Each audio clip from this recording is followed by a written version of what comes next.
और चलिए अब बढ़ते हैं खबरों की ओर। नीरज सिंह गौर पर कार्रवाई नहीं होगी। विकास का दोस्त नीरज सिंह गौर, नीरज सिंह गन हाउस से हथियार सप्लाई किया करता था। हथियारों का कोई रिकॉर्ड नहीं मिला है। समाजवादी पार्टी का नेता है नीरज सिंह।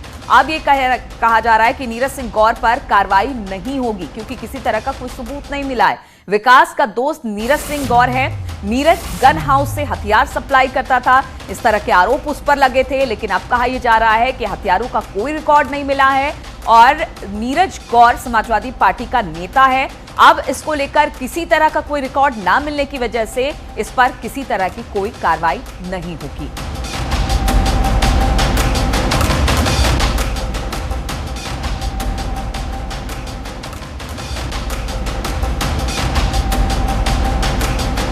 बातचीत करने के लिए सौरभ हमारे साथ जुड़ गए हैं। सौरभ, नीरज गौर को इसलिए हिरासत में लिया गया था, पुलिस पूछताछ उससे कर रही थी क्योंकि कहा यह जा रहा था कि वो विकास दुबे को गन सप्लाई किया करता था, लेकिन अब किसी तरह का कोई रिकॉर्ड नहीं मिला है, तो अब आगे क्या? समाजवादी पार्टी का नेता है और 2018 में हुए शराब कांड जिसमें 22 लोगों की जान गई थी, उसका मुख्य आरोपी है नीरज सिंह गौर।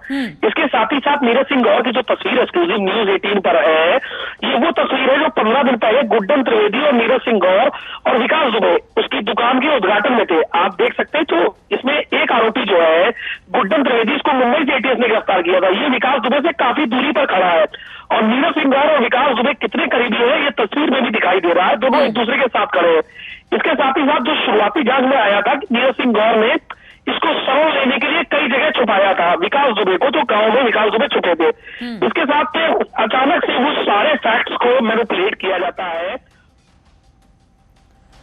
बिल्कुल, तो यही कहा जा रहा है कि नीरज सिंह गौर कई मामलों में अपराधियों के साथ संलिप्तता उसकी सामने आई और लगातार हम तस्वीरें भी दिखा रहे हैं, लेकिन किसी तरह की कोई कार्रवाई नहीं हुई है। कहा यह जा रहा है कि उसके खिलाफ किसी तरह का कोई रिकॉर्ड नहीं मिला है आर्म सप्लाई का, कि वो विकास दुबे को आर्म सप्लाई करता था और यही वजह है कि अब तक उस पर किसी तरह की कोई कार्रवाई नहीं की गई है।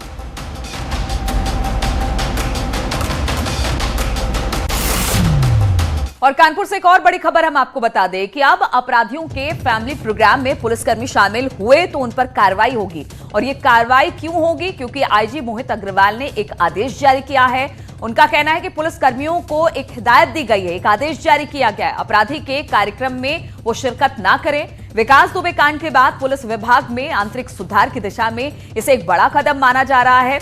पुलिसकर्मियों को सख्त हिदायत दी गई है और यह हिदायत आईजी मोहित अग्रवाल की तरफ से एक आदेश के तहत दी गई है। उन्होंने कहा है कि अपराधियों के फैमिली प्रोग्राम में पुलिस वाले शामिल नहीं होंगे और जो पुलिस वाले अपराधियों के कार्यक्रम में शामिल होंगे उन पर कड़ी कार्रवाई की जाएगी। आईजी मोहित अग्रवाल का यह आदेश काफी अहम माना जा रहा है क्योंकि पुलिस विभाग में सुधार की दिशा में यह एक बड़ा कदम है।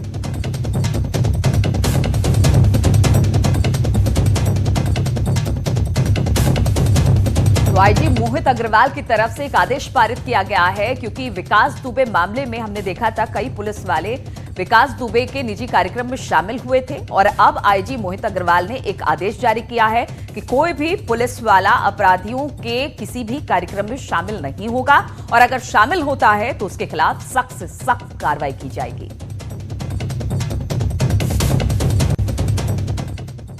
और प्रयागराज से अब खबर आपको बताते हैं। यहां पर जबरन दुकान बंद कराने को लेकर भड़के दुकानदारों और पुलिस में विवाद भी इसको लेकर हुआ। दुकानदारों ने पुलिस वालों का वीडियो इस दौरान बना लिया। पुलिस के जबरन दुकान बंद कराने पर यह वीडियो बनाया गया। बात यह थी कि 9:15 बजे ही पुलिस दुकान बंद कराने लगी। बीएओ भर्ती परीक्षा चल रही थी, इसको लेकर डीएम ने एक आदेश जारी किया था कि रात 10 बजे तक जो दुकानें हैं वो खुली रह सकती हैं।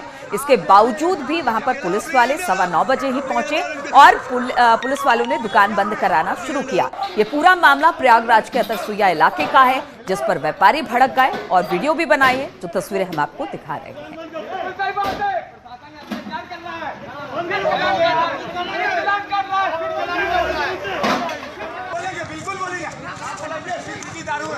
मैं बता रहा हूं, अभी आपने बंद करवाया, अभी बंद करवाया है सारे दुकानदारों। और सहारनपुर में अपराधियों के खिलाफ चलाए जा रहे धरपकड़ अभियान के तहत रोजाना शहर में चेकिंग अभियान चलाया जा रहा है। इस दौरान रामनगर चौकी पुलिस की बदमाशों से मुठभेड़ हो गई, जिसमें 25,000 का इनामी बदमाश गोली लगने से घायल हो गया, जबकि दूसरा बदमाश अंधेरे का फायदा उठाकर भाग निकला। चेकिंग के दौरान बिना बम्पर की पल्सर बाइक पर 2 युवक आते दिखाई दिए। पुलिस ने रुकने का इशारा किया तो युवकों ने पुलिस पार्टी पर ही फायरिंग शुरू कर दी और वहां से भागने की कोशिश करने लगे। पुलिस ने जवाबी फायरिंग करते हुए दोनों बदमाशों का पीछा किया, जिसमें एक बदमाश को गोली लगी। उसे इलाज के लिए जिला अस्पताल में भर्ती करा दिया गया है। ये थाना देहात कोतवाली के टॉप 10 अपराधी में से था। फरार बदमाश की तलाश के लिए अब पुलिस कॉम्बिंग कर रही है। काले रंग की पल्सर थी, बिना नंबर की, संदिग्ध प्रतीत हुई। पुलिस ने रोका, लेकिन उन्होंने पुलिस के ऊपर जो है फायरिंग करी है। पुलिस ने पीछा किया उनका और बार बार ही पुलिस के ऊपर जो फायरिंग करते रहे, तो पुलिस के द्वारा जो है आत्मरक्षार्थ जवाबी फायरिंग करी गई। एक बदमाश मौके का फायदा उठा करके भाग गया, जिसकी कॉम्बिंग की जा रही थी, और दूसरा बदमाश जो है जिसको देखा गया तो उसके पैर में चोट लगी है। और मथुरा में बेखौफ युवकों ने बियर उधार नहीं देने पर दुकान के सेल्समैन को हुई गोली मार दी, जिसमें वो गंभीर रूप से घायल हो गया। लोगों ने गोलीबारी की सूचना पुलिस को दी। मौके पर पहुंची पुलिस ने घायल सेल्समैन को नजदीकी अस्पताल में भर्ती कराया, जहां पर उसकी कंडीशन अच्छी नहीं थी, तो बाद में उसे मथुरा जिला अस्पताल के लिए रेफर कर दिया गया। बताया जा रहा है कि कस्बे के ही रहने वाले युवक ने सेल्समैन से उधार में बियर मांगी और मना करने पर उसे गोली मार दी। मरीज के दाहिने हाथ में काफी गंभीर चोट थी, काफी सीवियर ब्लीडिंग हो रही थी। राइट आर्म फ्रैक्चर दिख रहा था। बोन जो है उसके लग रहे थे ऐसे कि जो 2 टुकड़ों में टूट गए हैं। जब मैंने मरीज से पूछा तो मरीज ने बताया कि उसे किसी संदिग्ध व्यक्ति ने गोली मार दी जी, और उसके हाथ से काफी ज्यादा ब्लीडिंग हो रही थी। बात करने की स्थिति में उतनी ज्यादा वो था नहीं। और कुशीनगर पुलिस ने एक आरोपी को गिरफ्तार कर ज्वेलरी कारोबारी हत्याकांड का खुलासा कर दिया है। आरोपी युवक अभी पढ़ाई करता है, लेकिन बुरी संगत ने उसे अपराध की ओर धकेल दिया। 6 अगस्त को रामकोला थाना क्षेत्र में 3 बाइक सवार बदमाशों ने ज्वेलरी व्यापारी के साथ लूटपाट करने में असफल होने पर गोली मार दी थी। बाद में इलाज के दौरान उसकी मौत हो गई थी। इसके पास से एक तमंचा, अवैध कारतूस बरामद किया गया है। पुलिस के मुताबिक अपने शौक के चलते कुछ बदमाशों के साथ लूटपाट की शुरुआत की थी। पुलिस अब बाकी बचे 2 बदमाशों की तलाश कर रही है। पुलिस को एक बदमाश को पकड़ने में सफलता मिली है, जिसने पूरा घटनाक्रम स्वीकार करते हुए ले जाकर पूरा घटनास्थल से लेकर के कैसे क्या हुआ पूरी घटना की जानकारी दी है। बदमाश के पास से एक अवैध शस्त्र, तमंचा, कारतूस और एक मोटरसाइकिल बरामद हुई है, जिसके संबंध में अलग से अभियोग पंजीकृत किए गए हैं। और खबर मुरादाबाद से, जहां के प्रथमा बैंक के हेड ऑफिस पर छापा मारा गया। गाजियाबाद से आई सीबीआई टीम ने पहले बैंक के रिकवरी मैनेजर के आवास पर रेड की। इसके बाद सीबीआई की टीम उन्हें अपने साथ लेकर प्रथमा बैंक के हेड ऑफिस पहुंची। यहां पर काफी देर तक छानबीन चलती रही। सीबीआई की टीम बैंक के रिकवरी विभाग के जनरल मैनेजर को अपने साथ गाजियाबाद लेकर गई है। अभी तक ये जानकारी नहीं मिल पाई है कि सीबीआई किस मामले में रिकवरी जनरल मैनेजर को अपने साथ लेकर गई। सीबीआई के अफसर भी इस बारे में कुछ भी बोलने से बच रहे हैं।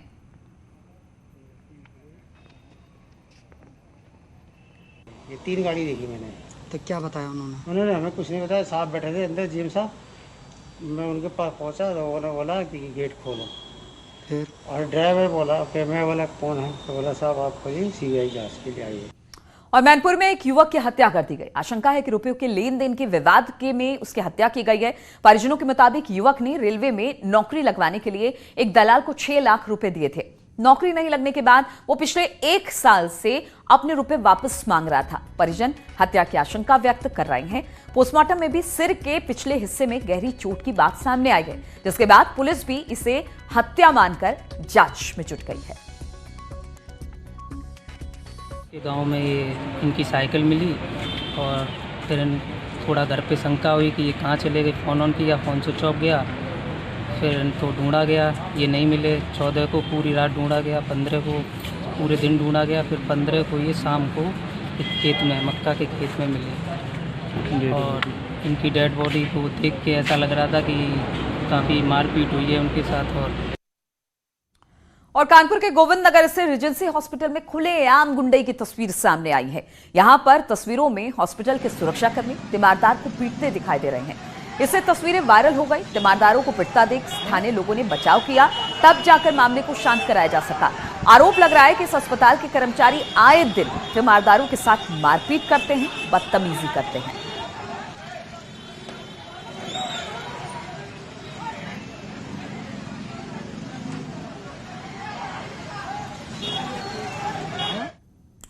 और भदोही जिले के ज्ञानपुर में बाहुबली विधायक विजय मिश्र को कोर्ट में पेशी के बाद 12 दिन की न्यायिक हिरासत में भेज दिया गया है। उन्हें प्रयागराज के नैनी जेल में रखा गया है। सुरक्षा के मद्देनजर विजय मिश्र का जेल ट्रांसफर किया गया है। एक रिश्तेदार ने 4 अगस्त को विधायक विजय मिश्रा, उनकी पत्नी और बेटे पर मुकदमा दर्ज कराया था। इसके बाद मध्य प्रदेश के आगर मालवा में एमपी पुलिस ने उसे गिरफ्तार किया था। इसके बाद उत्तर प्रदेश पुलिस उसे 2 दिनों की ट्रांजिट रिमांड पर लेकर आई और सीजेएम कोर्ट में पेशी के बाद जेल भेज दिया गया। 28 अगस्त को मामले की अगली सुनवाई होगी। इस बीच विधायक की बेटी ने कुछ लोगों पर उनके पिता की हत्या की साजिश रचने का आरोप लगाया है। जैसा पिताजी ने बताया, जैसा बड़े पापा ने बताया, मैंने कभी देखा नहीं। मैंने तो कभी जीवन में देखा ही नहीं है कि कई करोड़ के असल है, AK-47 है या जो भी हो मुझे नहीं मालूम है, कई करोड़ के खरीदे जा चुके हैं जो रात में प्लांट कर दे या उन्हें मरवा दिया जाए, ये जानकारी मिली है। तो मैं यही चाहती हूँ गृह मंत्री, केंद्र सरकार से, माननीय प्रधानमंत्री से, माननीय उत्तर प्रदेश मुख्यमंत्री से कि मेरे पिताजी की, मेरे परिवार की सुरक्षा की जाए।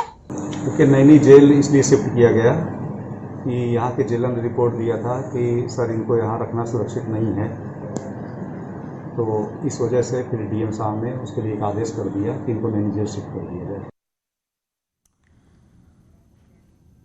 और बातचीत करने के लिए सर्वेश हमारे साथ प्रयागराज से जुड़े हुए। सर्वेश, विधायक साहब को किस बात का थ्रेट है कि उनका जेल बदला गया और अब कहा यह जा रहा है पुलिस की तरफ से कि सुरक्षा के मद्देनजर ये सब किया गया है?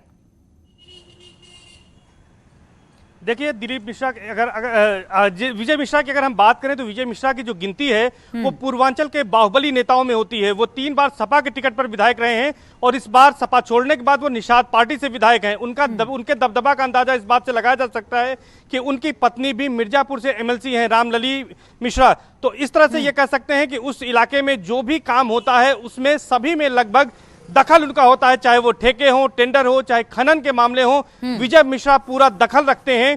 और अब जब उन पर भी यह मामला आया है तो उनके रिश्तेदार ने ही उनके खिलाफ एक मुकदमा 4 अगस्त को लिखाया था, जिसमें उन पर यह आरोप है कि वो उसकी जमीन को हड़पना चाहते हैं, उसके मकान पर कब्जा करने चाहते हैं। उसके बाद से लगातार उनकी मुश्किलें बढ़ गई, क्योंकि योगी सरकार लगातार ऐसे व्यक्तियों के खिलाफ सख्त है, चाहे वो बाहुबली अतीक अहमद हो या बाहुबली विजय मिश्रा। किसी के खिलाफ जो है जब अगर मामला आता है तो सरकार सख्ती से निपट रही है। और जब सरकार ने सख्ती की तो विजय मिश्रा को यहां से भागना पड़ा और उनकी गिरफ्तारी जाकर जो है आगर मालवा मध्य प्रदेश में होती है। और 2 दिन तक रिमांड लेने के बाद पुलिस उनको कल सीजेएम कोर्ट में पेश किया था भदोही में, और वहां से सुरक्षा के मद्देनजर उनको नैनी सेंट्रल जेल भेजा गया है। 28 अगस्त को इस मामले की फिर से सुनवाई है, तब तक वो नैनी सेंट्रल जेल में रहेंगे। चूंकि कोविड चल रहा है तो यहां पर उनको क्वारंटाइन में रखा गया है जेल में फिलहाल। और जिस तरह से उनके परिजन आरोप लगा रहे हैं, वो एक तरह से एक सुरक्षा की मांग कर रहे हैं और अपने आप को हाईलाइट करने की कोशिश कर रहे हैं। उनका कहना है कि उनकी जान को खतरा। दिनेश पटेल भदोही से हमारे साथ जुड़ गए। दिनेश, जिस तरह से विजय मिश्रा की बात की जाए, एक मामले में उन्हीं के रिश्तेदार ने उनका एक केस किया है जिसके सिलसिले में वो इस वक्त जेल में बंद है, लेकिन उनके परिवार वाले लगातार कह रहे हैं कि उनकी जान को खतरा है और इसको लेकर सुरक्षा व्यवस्था उनकी की जाए।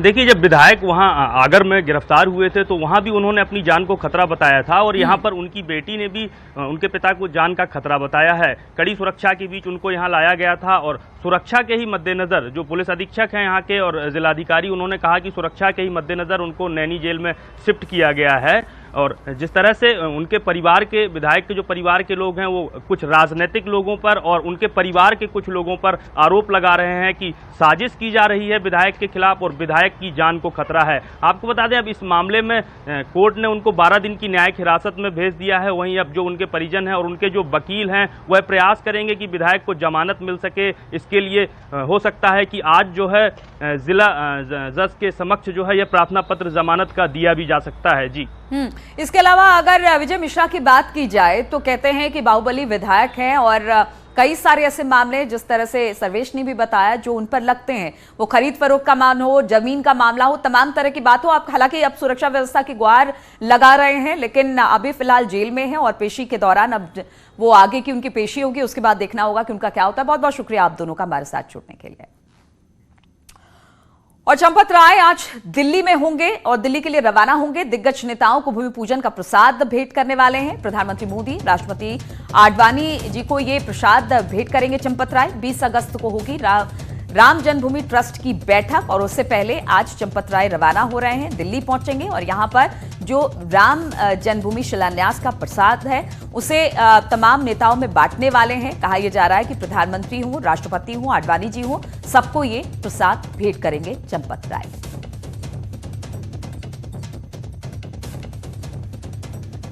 तो चंपत राय आज दिल्ली रवाना होंगे। दिग्गज नेताओं को भूमि पूजन का प्रसाद बांटेंगे, जिसमें प्रधानमंत्री मोदी शामिल हैं, राष्ट्रपति आडवाणी जी को यह प्रसाद भेंट करने वाले हैं।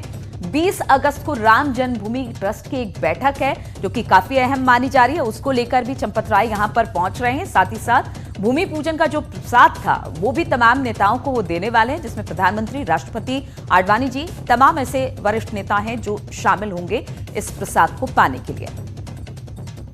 बातचीत करने के लिए अनामिका हमारे साथ जुड़ गई। अनामिका, कब तक चंपत राय दिल्ली के लिए रवाना होंगे और कहा यह जा रहा है कि राम जन्मभूमि का जो प्रसाद है उसे भेंट किया जाएगा, किनको किनको ये प्रसाद भेंट किया जाने वाला है?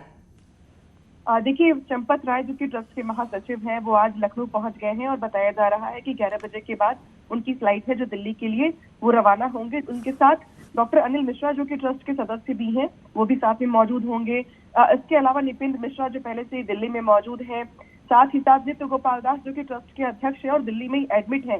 तो तमाम ट्रस्ट के मेंबर्स जो हैं वो दिल्ली में हैं।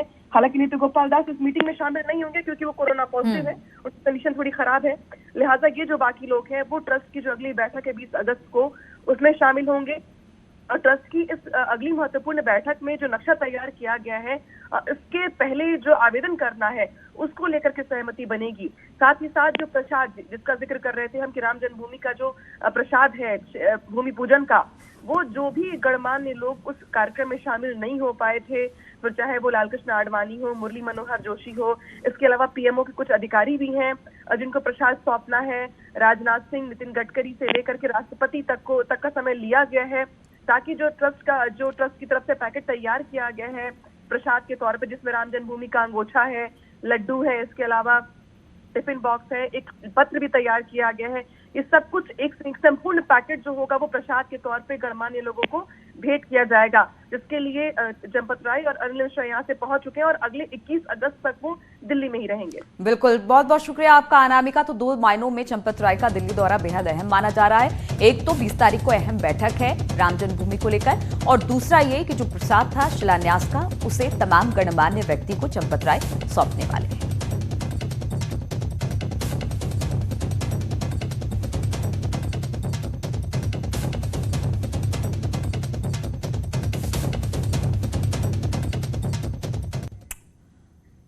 और रुकेंगे यहाँ पर छोटे से ब्रेक के लिए, बहुत जल्द लौटते हैं।